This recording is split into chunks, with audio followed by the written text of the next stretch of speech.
mon secours est en toi.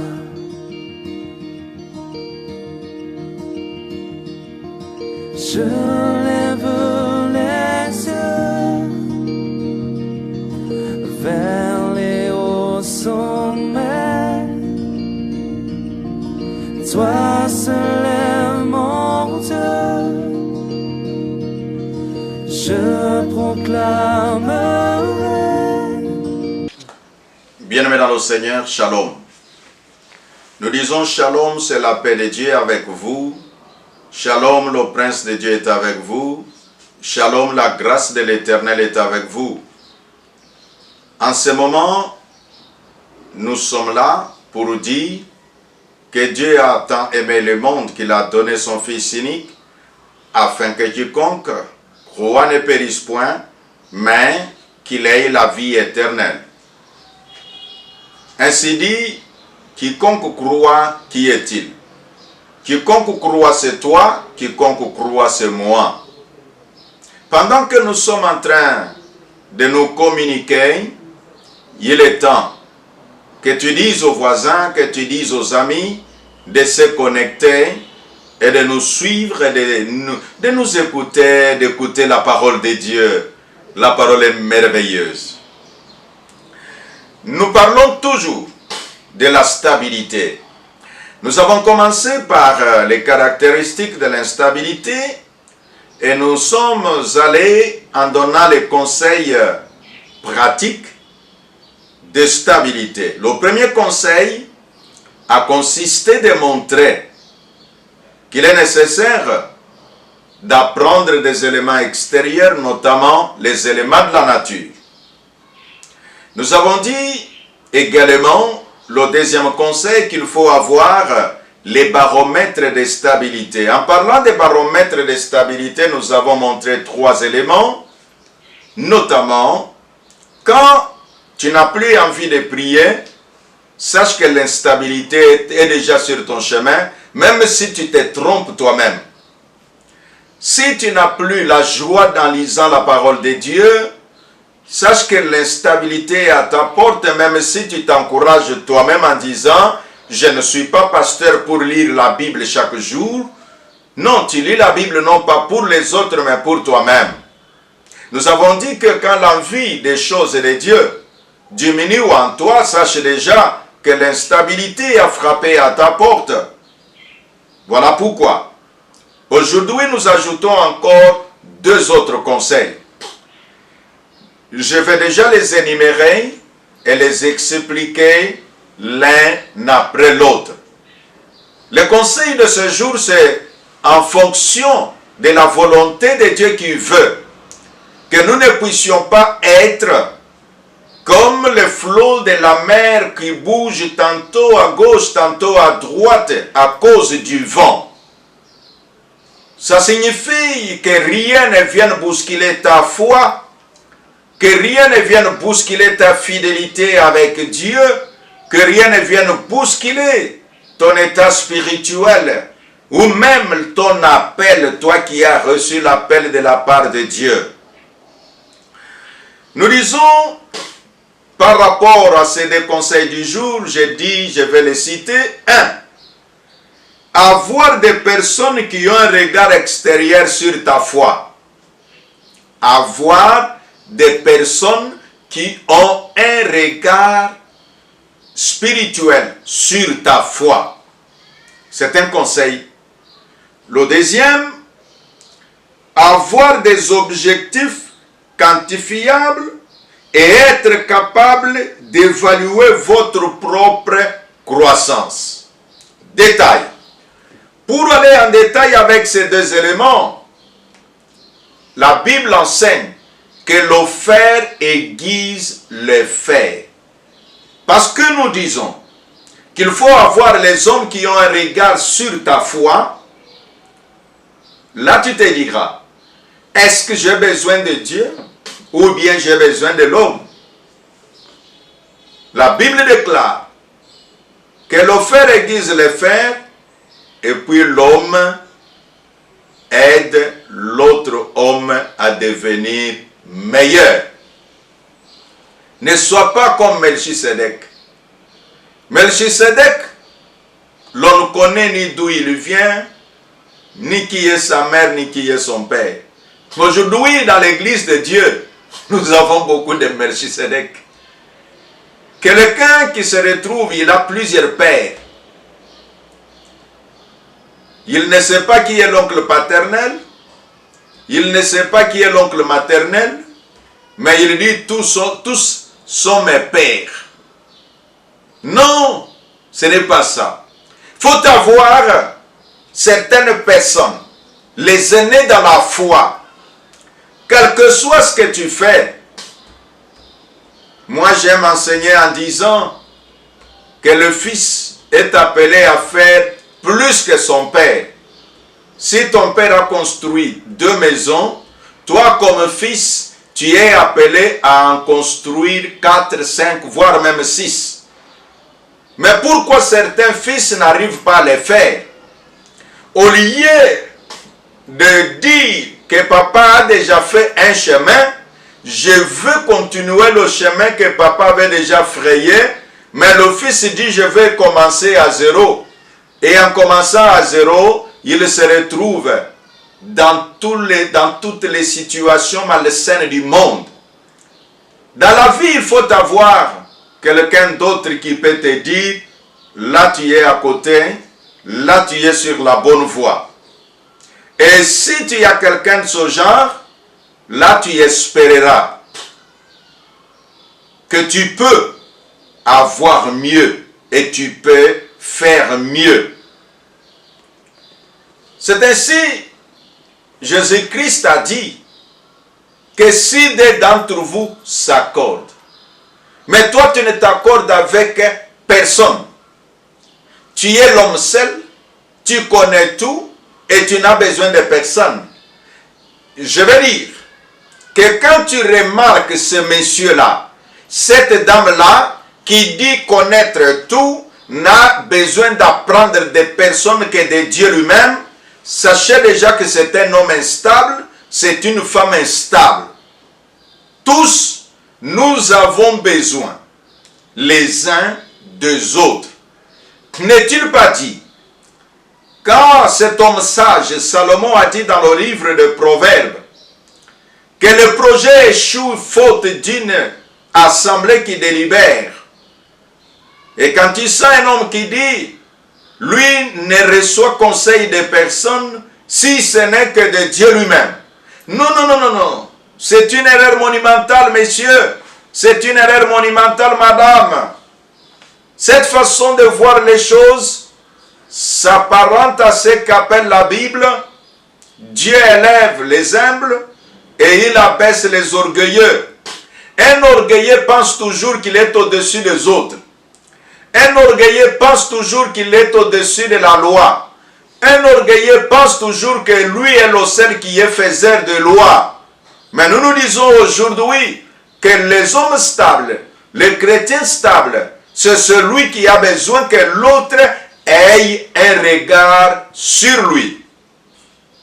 Parlant de celui qui a le regard sur ta foi, j'ai entendu quelques personnes qui disaient que maintenant, chez qui nous irons encore, parce que nous entendons, les pasteurs font les mêmes choses qu'ils interdisent aux autres de faire.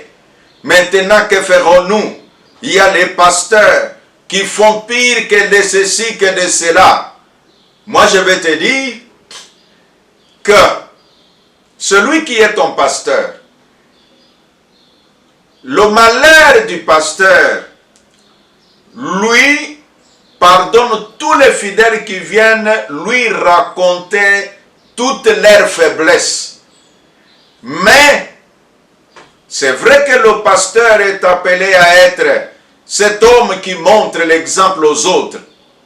Mais maintenant que le pasteur dans son humanité, que le pasteur dans sa chair, que le pasteur dans ses fautes en tant qu'homme, il s'est retrouvé dans une situation qui n'est pas bonne. Que faire? Comment réagir? Voici ce qu'il faut faire. La Bible déclare, Dieu appelle Moïse, c'est lui qui a reçu l'appel. celui qui devait conduire le peuple, celui qui devait enseigner le peuple. Mais les bras de Moïse devaient se fatiguer un moment parce que c'est un homme. La Bible déclare que quand Moïse élevait les bras, la victoire était chez Israël. Quand les bras de Moïse se fatiguaient, la défaite entrait chez Israël. C'est pour enseigner le peuple de Dieu que nous sommes, que quand le leader, celui qui vous conduit là, si ses mains s'affaiblissent, la solution n'est pas de les quitter. La solution n'est pas de l'abandonner. La solution c'est de les soutenir. C'est de lui dire, non, toi tu es le leader. Si toi tu tombes, nous sommes foutus. Mais aujourd'hui, les chrétiens font quoi? Ils disent, mais lui est tombé. Il ne peut plus prier pour moi. Lui est tombé. Il ne peut plus m'enseigner. Lui est tombé. Il ne peut plus me dire quoi que ce soit. Non, mes amis. Dieu a enseigné dans sa parole que quand l'ennemi vient attaquer le berger, l'objectif que les brebis se dispersent. Que cette matière que nous apprenons pour notre stabilité, parce que ce qui déstabilise une bonne partie des chrétiens, c'est parce que quand ils regardent que celui qu'ils pouvaient penser être le modèle, oui, il est toujours modèle quel que soit ce qui lui est arrivé. Il est toujours modèle quelle que soit la situation dans laquelle il est tombé. Les hommes stables, les femmes stables, ce sont ceux-là qui s'approchent auprès de leur leader pour lui dire, papa, nous sommes avec toi. Papa, nous voulons soutenir la vision que Dieu t'a donnée. Papa, nous voulons mettre à ta disposition les possibles. Un regard sur ta foi. C'est ce qui t'amènera à la stabilité. Mais quand tu te dis, moi, je suis celui qui parle avec Dieu, je vais à Mangengenge, je fais 50 jours que mon père spirituel ne fait pas, je te dis, tu te trompes toi-même. Et même celui qui te donne de prophéties à Mangengenge pour dire que Dieu est avec toi, n'écoute personne, t'as induit en erreur. Tu as besoin, si tu veux être stable, si tu veux avoir une foi stable, si tu veux avoir un ministère stable, si tu veux avoir les affaires stables, si tu veux que ton foyer soit stable, je parle d'un chrétien stable, notre stabilité ne sera pas seulement celle de la foi, mais ça doit aussi aller dans ce que nous faisons. Si tu es ministre de Dieu, il faut que tu montres ta stabilité dans le ministère. Mais pour montrer cette stabilité, c'est quand il y a quelqu'un d'autre auprès de qui tu peux te confier, auprès de qui tu peux avouer tes fautes. C'est vrai, tu te diras, ah, évêque, tu vas avouer tes fautes chez quelqu'un, mais demain, il va sortir avec à la télévision, il va sortir avec ça sur Facebook, et il va diffuser ça sur WhatsApp. S'il le fait, il s'est condamné lui-même. Si toi tu t'étais confié auprès de lui afin qu'il te remette à surface. Chers frères et sœurs, bien-aimés dans le Seigneur, chrétiens, serviteurs de Dieu, la stabilité, un chrétien stable, c'est la volonté de Dieu. Afin que nous ne soyons pas des enfants agités. Aujourd'hui, trop d'agitation. Aujourd'hui, les gens sont dans l'instabilité. Aujourd'hui, la foi de plusieurs n'est plus en mesure de transporter les montagnes. Or que c'est ce que Dieu veut. Dieu demande à chacun de nous d'avoir une foi solide. Mais est-ce que cette foi solide n'aura-t-elle pas des épreuves? Non, je te dis, la foi solide soit-elle, aura des épreuves. Mais que feras-tu quand viendront les épreuves? C'est là que la Bible dit, bonheur et joie à ceux qui marchent à deux ou à trois. Quand l'un tombe, l'autre les relèvera. Mais maintenant que toi tu dis que tu es homme seul, tu es femme seule, c'est toi. Quand tu tomberas, Dieu lui-même s'occupera de toi. Non, mes amis. Il faut quelqu'un qui a un regard sur ta foi pour te dire tu es en train de dévier.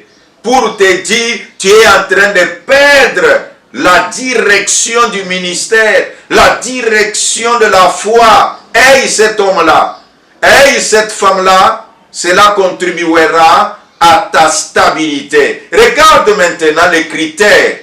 Comment tu peux trouver cet homme? Tu peux trouver cette personne-là. Hein? Combien de temps il est avec toi? Depuis qu'il est avec toi, comment il réagit quand il entend ton problème?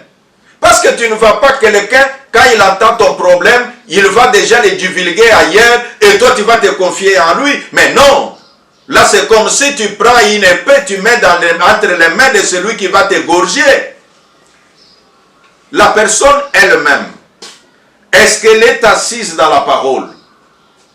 Est-ce qu'elle a de la connaissance des choses de Dieu? Est-ce qu'elle est stable dans son enseignement? La personne elle-même, comment elle te considère?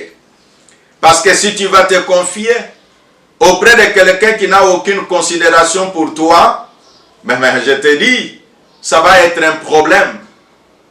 Parce que toi tu lui dis, je vis un moment de faiblesse, et lui te dit, tu n'as plus de foi, tu es tombé, laisse même de prêcher si tu es prédicateur, il ne saura pas te relever. Quelqu'un qui est à mesure, comme disait un homme, que dans la vie, il faut avoir un homme capable à t'aider, un homme capable à te conseiller, un homme capable à te dire la vérité dans l'amour, un homme capable à te donner ce qu'il te faut, s'il en a, afin que tu avances. Il faut avoir des gens pareils.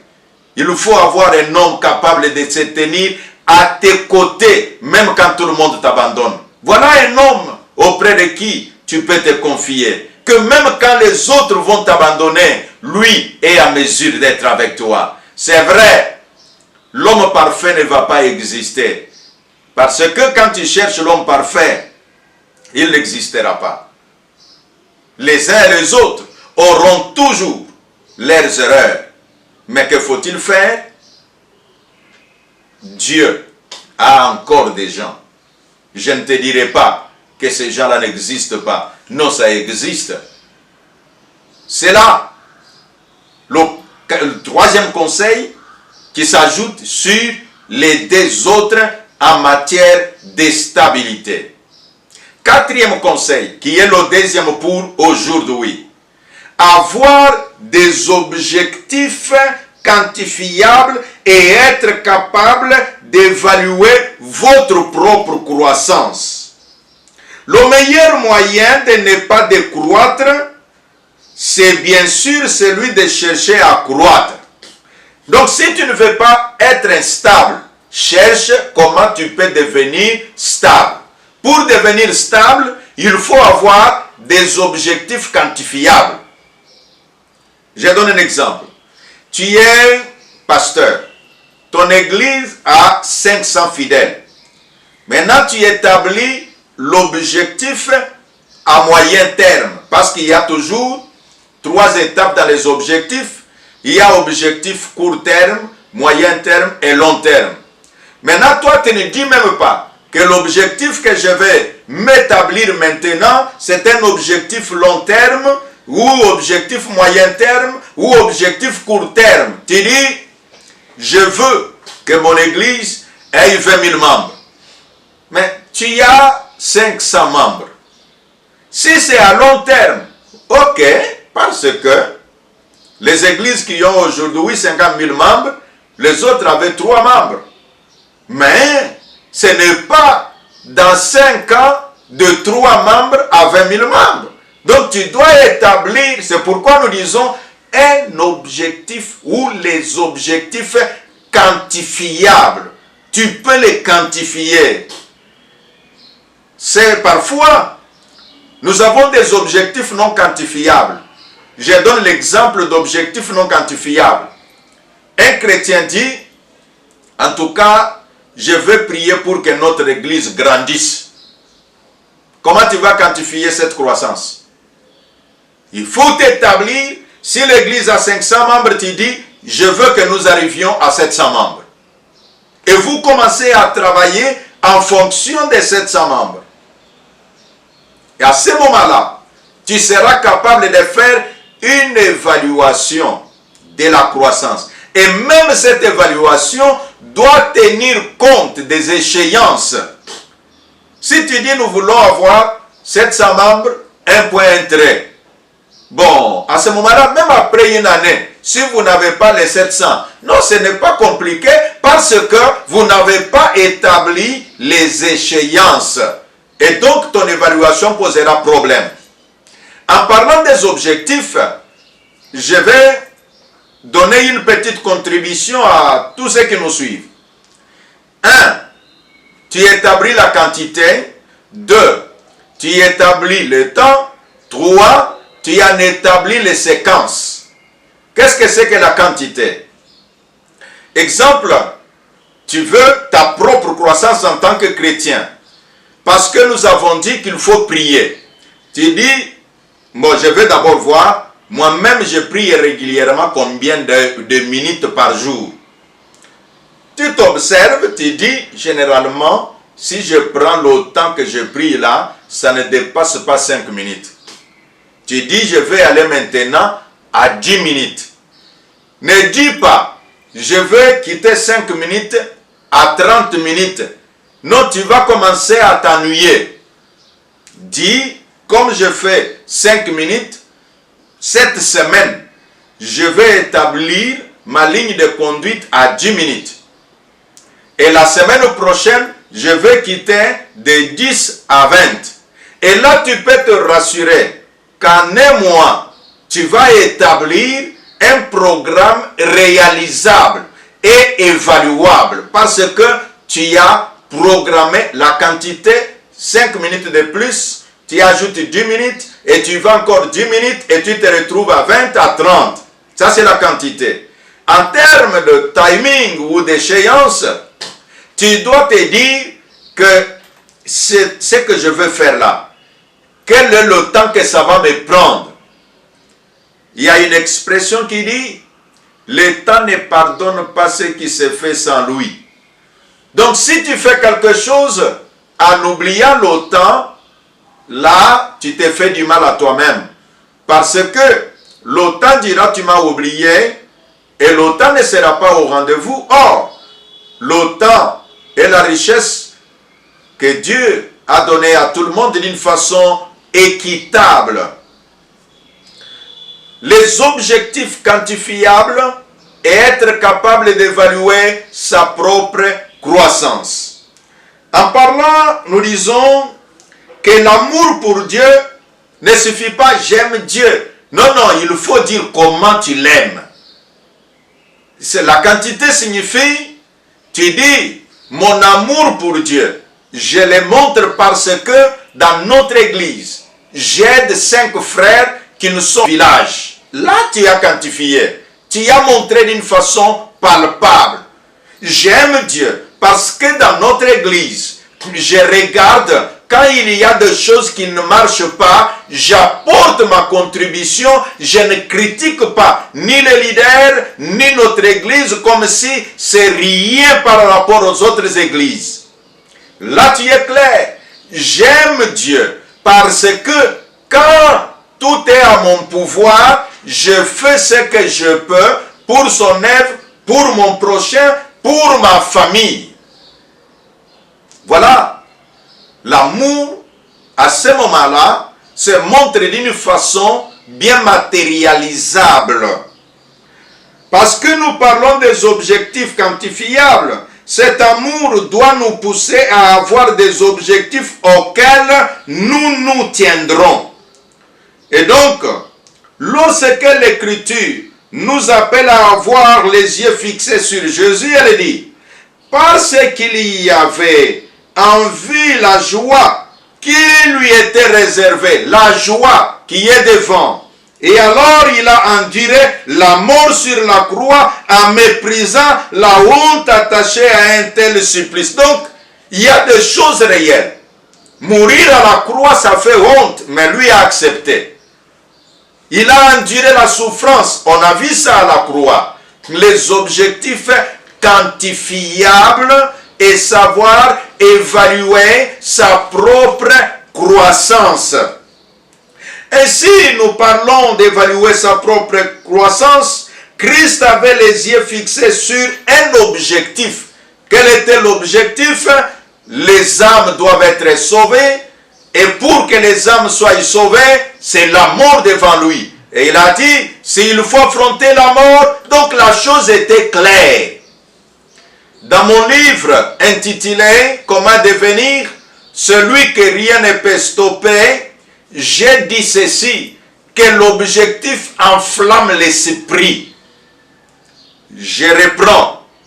Dans mon livre, si tu ne l'as pas encore lu, tu peux le chercher, intitulé « Comment devenir celui que rien ne peut stopper ».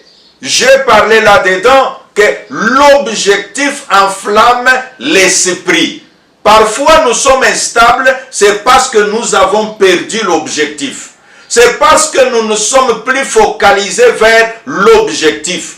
Aie un objectif clair et tu réussiras dans la vie. Aie un objectif clair et tu ne vas plus être instable. Un exemple, c'est quelqu'un qui construit. Quand il dit, je veux faire toute la fondation en ayant 2 mois. Mais il y a des choses qu'il va se priver.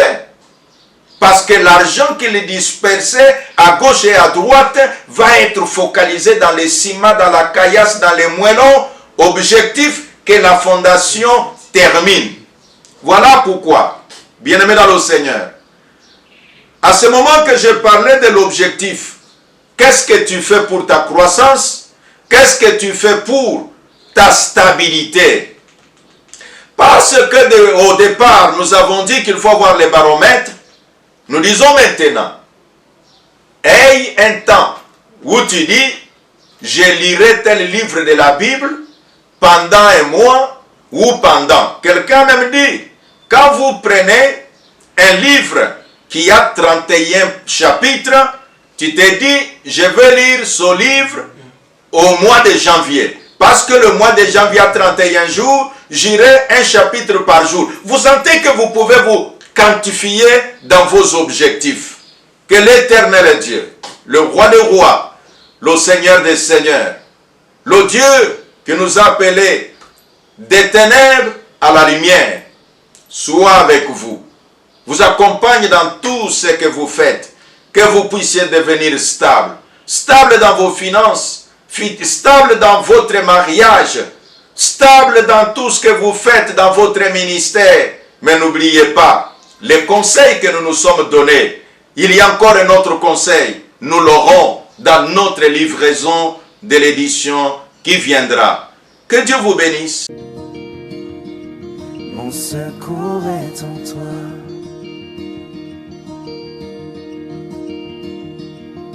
Je lève les yeux vers les hauts sommets. Toi seul est mon Dieu.